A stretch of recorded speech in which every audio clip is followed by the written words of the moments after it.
بسم اللہ الرحمن الرحیم۔ السلام علیکم، ویلکم ٹو مہم کہانی۔ پلیز ناول کو لائک کر دیجئے۔ اگر آپ نے ابھی تک چینل کو سبسکرائب نہیں کیا تو سبسکرائب کر دیجئے، بیل آئیکن کو بھی کلک کر دیجئے گا۔ اس سے یہ ہوگا کہ ہر نئی آنے والی ویڈیو کا آپ کو نوٹیفیکیشن ملتا رہے گا۔ چلتے ہیں ویڈیو کی طرف۔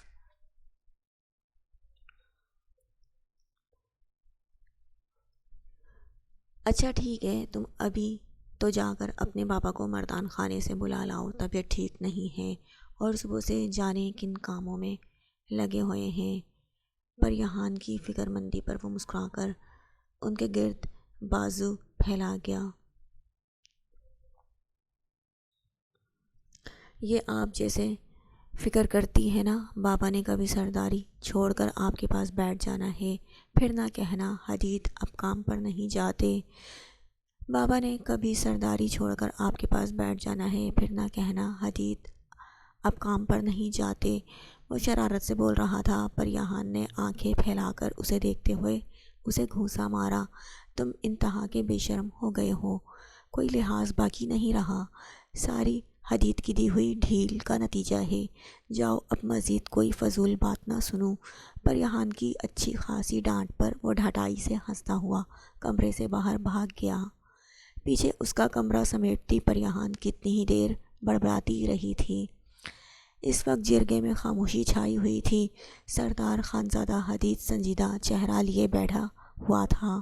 سامنے ایک بوڑھا سر جھکائے مجرموں کی طرح کھڑا تھا۔ سب کی نظریں سردار پر ٹکی ہوئی تھی۔ جب ایک رسم میں نے منع کر دی تو تم نے خون بہا میں پیسے کی جگہ اپنی بیٹی کیوں دی؟ تمہیں لگتا ہے تم لوگ اندر ہی اندر یہ لین دین کرتے رہو گے اور میں جان نہیں پاؤں گا؟ سردار خانزادہ کی باروب بھاری آواز پر وہ بوڑھا کپ کپاتے ہاتھ جوڑ کر اس کے سامنے جھکا۔ خانزادہ صاحب، میری مجبوری تھی، میرا بیٹا قتل کر کے بھاگ گیا ہے، باقی کچھ پیسہ سونا ہے نہیں دینے کو۔ وہ روتے ہوئے صفائیاں دینے لگا۔ خانزادہ نے سختی سے لب بھینچ کر ادب خان کو اشارہ دیا۔ ادب نے ہاتھ میں تھامے خاکی لفافے سے پیسے نکال کر مقتول کے گھر والوں کو دیے۔ یہ پیسہ لو، اور اگر غیرت مند ہو کہ پیسہ نہیں چاہیے تو پوری طرح غیرت دکھاؤ۔ قتل کے بدلے لڑکی لے کر مردانگی دکھانے کی ضرورت نہیں ہے۔ سردار خانزادہ نے سرد پتھریلے لہجے میں کہتے ہوئے ایک متنفر بھری نظر اس بوڑھے پر ڈالی جو بیٹی سونپنے کو تیار ہو گیا تھا۔ خان صاحب، پیسہ نہیں چاہیے، ہم کو قاتل چاہیے۔ وزیر خان نے خود ہمیں اپنی بیٹی کا کہا تھا۔ مقتول کے باپ نے سردار خانزادہ کے آگے ہاتھ جوڑ دیے۔ غم سے اس کی حالت بدتر ہو رہی تھی۔ اس کا جوان بیٹا مارا جا چکا تھا۔ خانزادہ کے اشارے پر ادب خان پیسے واپس رکھتا پیچھے ہو گیا۔ مجرم بھاگا ہوا ہے، پولیس میں کیس دائر کرو اور باقی کام پولیس اور ہم پر چھوڑ دو۔ سردار خانزادہ نے سنجیدہ لہجے میں کہتے ہوئے تسلی دی، اور سب جانتے تھے اس کا کہہ دینا ہی کافی ہوتا تھا۔ وہ جو کہتا تھا پورا بھی کرتا تھا۔ جرگے سے لوگ آہستہ آہستہ نکل کر گھروں کو روانہ ہو گئے۔ خانزادہ گاڑی میں بیٹھتے ہوئے رک کر پلٹا۔ علاقے کے سب خاندانوں کے بڑوں کی شادی کے یہاں جرگے میں جمع ہونا۔ ادب خان، مجھے اس معاملے میں اب بات کرنی ہے۔ یہ پہلا کیس نہیں۔ اب لوگ اتنے دلیر ہونے لگے ہیں کہ مجھ سے چھپا کر بیٹیاں قصاص میں دے رہے ہیں۔ اب خاندان کے بڑوں کو یہ ذمہ داری دی جائے گی۔ وہ پرسوچ لہجے میں بول رہے تھے۔ ادب خان نے مؤدب انداز میں سر ہلا دیا۔ وہ راستے میں تھا جب الہام کی بار بار کال آنے لگی۔ آپ کہاں ہیں؟ ماما کو کہیں چین نہیں مل رہا۔ پتہ نہیں کتنی دفعہ مجھ سے آپ کا پوچھ چکی ہیں، گھر آ جائیں اب، ایک ہی بیوی ہے، وہ بھی نہیں سنبھال سکتے آپ تو، ان کو پریشان کیے رکھتے ہیں۔ الہام کال اٹینڈ ہوتے ہی عادت کے مطابق بولتا چلا جا رہا تھا۔ خانزادہ نے اس بے لگام کی باتوں پر دھیرے سے مسکراتے ہوئے نفی میں سر ہلایا۔ انہیں ان کی کوئی بات بری ہی نہیں لگتی تھی۔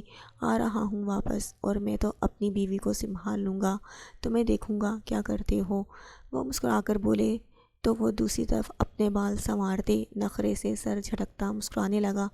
میری بیوی میری لاڈلی ہوگی، اس کی بات پر خانزادہ کو بے ساختہ ہنسی آئی۔ وہ بالکل خان عیسیٰ پر چلا گیا تھا، وہی باتیں، وہی نخرہ، وہی انداز۔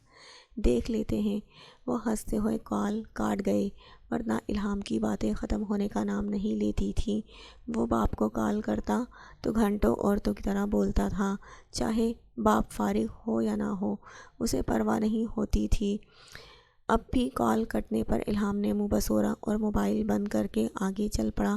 اسے ہر حال میں حمالہ کے گجرے منگوا کر اس تک پہنچانے تھے۔ وہ دیوانی تھی پھولوں کی اور پھولوں سے بنے زیورات کی۔ خان ابراہیم مناسب رفتار سے گاڑی چلا رہا تھا۔ نیلگو مائل آنکھوں میں ہلکی سرخی تھی۔ وہ موسیٰ کا بڑا بیٹا اور اکان کا بڑا بھائی تھا۔ رباز سے چھوٹا تھا مگر اورات سے کچھ بڑا تھا۔ حویلی کا دوسرا بڑا بیٹا تھا۔ اس کا مزاج دھوپ چھاؤں جیسا تھا۔ کب وہ خوش مزاجی سے بات کرے اور کب بگڑ جائے کچھ پتہ نہیں چلتا تھا۔ ثنا بیگم کو اس سے بہت پیار تھا اور اس کی چھوٹی بہن اکان سے ان کا رویہ بدتر تھا۔ اس معاملے میں خان ابراہیم نے ہمیشہ عجیب لاپرواہ رویہ رکھا تھا۔ موبائل پر بجتی میسج کی بپ پر وہ متوجہ ہوا۔ میسج کھولا تو الہام نے گجرے لانے کی فرمائش کی تھی۔ اس کے ماتھے پر بل پڑ گئے۔ الہام، دوسرے لاکھ کام ہیں یار، تمہیں اب گجرے کیوں چاہیے؟ اب ممکن نہیں ہے گجرے وغیرہ لانا۔ ابراہیم نے کال ملا کر اسے انکار کیا۔ اس کے ساتھ والی سیٹ پر بیٹھے خان اورات نے لب بھیج کر اسے دیکھا۔ اورات جانتا تھا الہام اس کے انکار پر مایوس ہوا ہوگا اور اسے یہی بات برداشت نہیں ہوتی تھی۔ الہام سے کہہ دیں ہم گجرے لائیں گے، اب کوئی کام باقی نہیں بچا، یہیں قریب مارکیٹ ہے، 5 منٹ کا کام ہے۔ اس نے سنجیدگی سے کہا تو ابراہیم نے چونک کر اسے دیکھا اور خاموشی سے سر ہلا دیا۔ وہ تھا تو ابراہیم سے چھوٹا اور احترام بھی کرتا تھا مگر اس کا مزاج کچھ ایسا تھا کہ ابراہیم اور عباس تو ایک طرف، بڑے بھی اس سے بحث نہیں کرتے تھے۔ وہ انکار پر بات کرنا ہی چھوڑ دیتا تھا۔ اس کا رویہ بالکل اجنبی سا ہو جاتا تھا اور یہ بات سب کو ہی عجیب الجھن میں مبتلا کر دیتی تھی۔ قریب مارکیٹ میں گاڑی رکوا کر وہ ایک گارڈ کو گجرے اور پھولوں کے زیور لینے کے لیے بھیج چکا تھا۔ ابراہیم نے تھک کر گاڑی کی سیٹ سے سر ٹکا دیا۔ اس کا اب تھکن سے سر درد کر رہا تھا۔ وہ ہارٹ سرجن تھا، باہر سے پڑھ کر آیا تھا اور شہر کے بہترین ہاسپٹل میں جاب کر رہا تھا۔ اس کا پیشہ ایسا تھا کہ وہ ہر ایونٹ پہ عین وقت پر ہی پہنچتا تھا اور بغیر آرام کیے واپس لوٹ جاتا تھا۔ اگر چاہیں تو میں ڈرائیو کر لیتا ہوں۔ خان اورات نے ایک نظر ابراہیم پر ڈالی اور آفر دی۔ تھینک یو، میں واقعی اب تھک گیا ہوں۔ ابراہیم نے فوری جواب دیا اور ڈور کھول کر ڈرائیونگ سیٹ سے اتر گیا۔ خان اورات خاموشی سے اتر کر دوسری طرف سے ڈرائیونگ سیٹ پر بیٹھتا اپنا موبائل چیک کرنے لگا۔ ایاد خان کا میسج آیا ہوا تھا۔ اس نے اوپن کیا۔ آج میں الہام کے کالج چکر لگاؤں گا۔ اس نے میسج پڑھ کر رپلائی ٹائپ کیا۔ آج تم شادی پر آ رہے ہو، فری ہو کر وہیں آنا۔ عادت کے مطابق حکم دیا اور موبائل رکھ دیا۔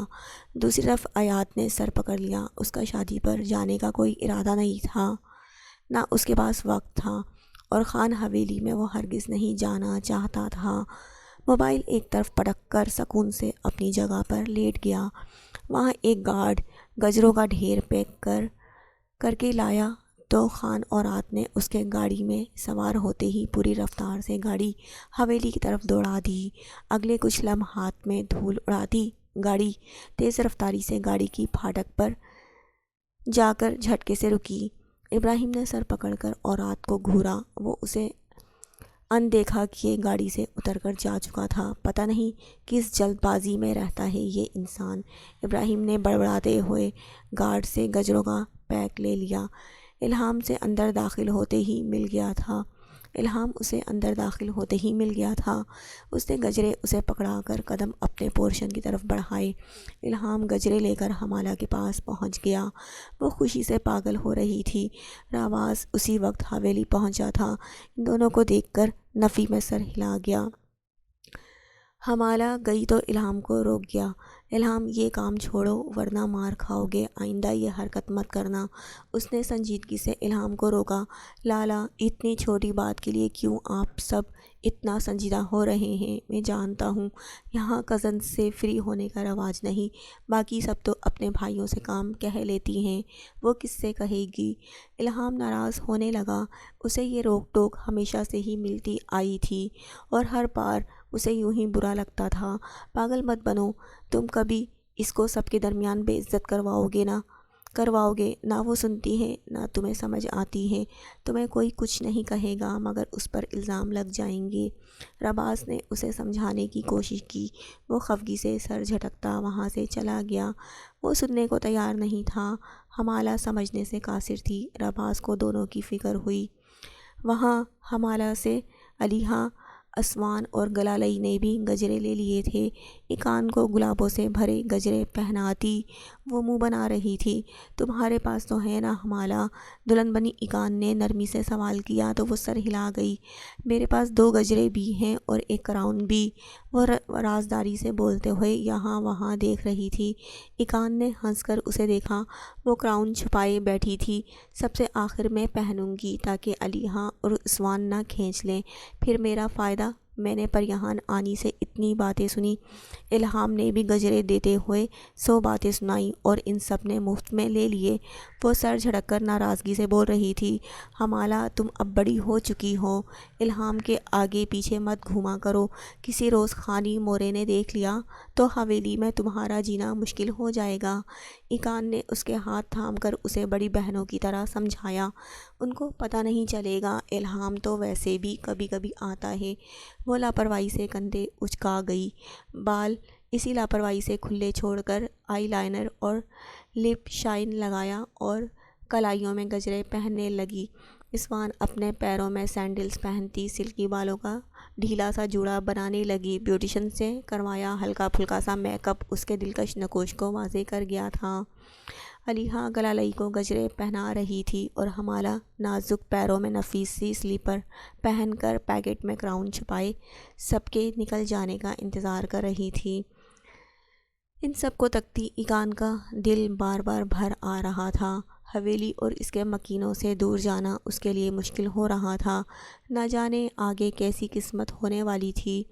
ایقان کی رخصتی کے بعد سب حویلی والے تھکن زدہ سے کہیں نہ کہیں ڈھیر ہوئے پڑے تھے۔ زرشے فارغ ہو کر کمرے میں پہنچی تو خان موسیٰ اداس سے اندھیرا کیے بیٹھے تھے۔ وہ ان کے پاس جا بیٹھی۔ ایقان کے لیے پریشان ہیں؟ زرشے نے نرمی سے سوال کیا تو وہ چونک کر سیدھے ہوئے۔ نہیں، پریشان کیوں؟ اسے اچھے گھر میں رخصت کیا ہے، اس کا اپنا خاندان ہے۔ وہ غیر محسوس انداز سے اپنی آنکھوں کی نمی صاف کرتے ہوئے بولے تو لہجے کا مصنوعی پن واضح ہو گیا۔ وہ پرواہ کریں گے مگر بتائیں گے نہیں۔ زرشے تعصب سے انہیں دیکھتی رہ گئی۔ مگر میں پریشان ہوں۔ وہ اپنا خاندان ہے لیکن یہ اٹل حقیقت ہے کہ مورے نے خود منہ سے کہلوا کر رشتہ کیا ہے۔ وہ ابھی پڑھنا چاہتی تھی۔ حویلی کی سب بیٹیاں پڑھ رہی ہیں مگر اسے میں نے بیاہ دیا۔ آخر کیا عیب تھا اس میں؟ کیا کمی تھی کہ ہمیں ایسا کرنا پڑا؟ اس کی قدر کم تھی، ہم نے ختم ہی کر دی۔ مجھے یہ باتیں چین نہیں لینے دیتی۔ زرشے بولتے بولتے رو پڑی۔ ایقان کی بھری ہوئی آنکھیں انہیں بے سکون کر رہی تھیں۔ وہ آنے والے وقت سے ڈر رہی تھی اور ابھی تو وہ یہ بھی نہیں جانتی تھی کہ اسے خود کہہ کر دیا گیا ہے۔ جتنی وہ حساس تھی، یہ بات جان جاتی تو جان سے چلی جاتی۔ زرشے، ایسا کیوں سوچ رہی ہو؟ قدر کیوں کم ہوئی؟ اس کے ماں باپ ابھی زندہ ہیں، تم جانتی ہو ہم نے ایسا کیوں کیا۔ ماما کا رویہ عجیب ہوتا جا رہا تھا۔ جو قصور ایقان کا تھا ہی نہیں، وہ اس کی سزا کیوں جھیلتی؟ خان موسیٰ نے بے ساختہ ان کے گرد بازو پھیلا کر انہیں خود سے لگایا۔ ان کے لہجے کی بے بسی پر زرشے نے سرد آہ بھری۔ میں پہلے ایسا کبھی نہیں سوچتی تھی مگر آج مجھے کہنا پڑ رہا ہے، آپ بزدل مرد ہیں۔ خان صاحب،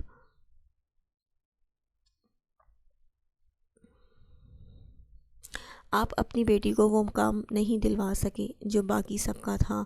ماں کے احترام میں بیٹی کو حق نہیں دیا۔ آپ بزدل مرد ہیں۔ زرشے بری طرح روتی جا رہی تھی۔ خان موسیٰ ساکت سے بیٹھے تھے۔ یہ سچ ہی تھا، مگر سچ ذرا کڑوا تھا جو انہیں گھائل کر رہا تھا۔ آج زرشے نے بول دیا، کل کو سب یہی کہیں گے، اور اگر بیٹی نے بھی یہی کہا تو؟ اگر لالا کو پتہ چلا کہ ایقان کا رشتہ اور شادی کیسے ہوئی ہے تو کبھی معاف نہیں کریں گے مجھے۔ انہیں لگتا ہے ان لوگوں نے ایقان کو بہت چاہ اور منت سے مانگا تھا، تبھی ہم مجبور ہوئے۔ وہ سچ جان گئے تو؟ زرشے سسک رہی تھی۔ اور کون نہیں جانتا تھا؟ خانزادہ کو سچ کی بھنک بھی پڑ جاتی تو ایقان کو موسیٰ اور زرشے سے چھین لیتے۔ انہیں اپنی اکلوتی بھانجی بہت پیاری تھی۔ اس کی ایسی بے قدری پر وہ مورے گل کو کبھی معاف نہ کرتے۔ وہ دونوں ایقان کے لیے آنکھیں بھگوئے بیٹھے تھے۔ باہر حویلی میں خان عیسیٰ کے 10 سالہ جڑواں بیٹوں خان محب اور خان فہد نے ادھم مچا رکھا تھا۔ تھک کر بکھری الجھی حالت میں گری لڑکیوں کی تصاویر بنا بنا کر وہ ان پر ہنس رہے تھے۔ شرم نہیں آتی تم دونوں کو؟ ڈیلیٹ کرو ہماری پکچرز ورنہ میں تم دونوں کے بال نوچ لوں گی۔ عثمان اپنے شریر بھائیوں پر چیخ رہی تھی اور پروا سر پکڑ کر بیٹھی تھی۔ نہ محب فہد بیٹھنے والے تھے، نہ عثمان کا شور کم ہونے والا تھا۔ یہ ان کے گھر کی ڈیلی روٹین تھی، مگر یہاں آنے سے پہلے انہوں نے تینوں بچوں کے آگے ہاتھ جوڑ کر منت کی تھی کہ وہاں جا کر دنگل فساد مت کرنا۔ ان کی سنتا کون تھا؟ وہ خفگی سے عیسیٰ کو دیکھنے لگی جو گھر میں بھی ہنستے رہتے تھے اور یہاں بھی ہنسی دبائے انہیں دیکھ رہے تھے۔ منع کرنا تو انہوں نے سیکھا ہی نہیں تھا۔ اب یہاں تو ان پر سختی کر سکتے ہیں نا؟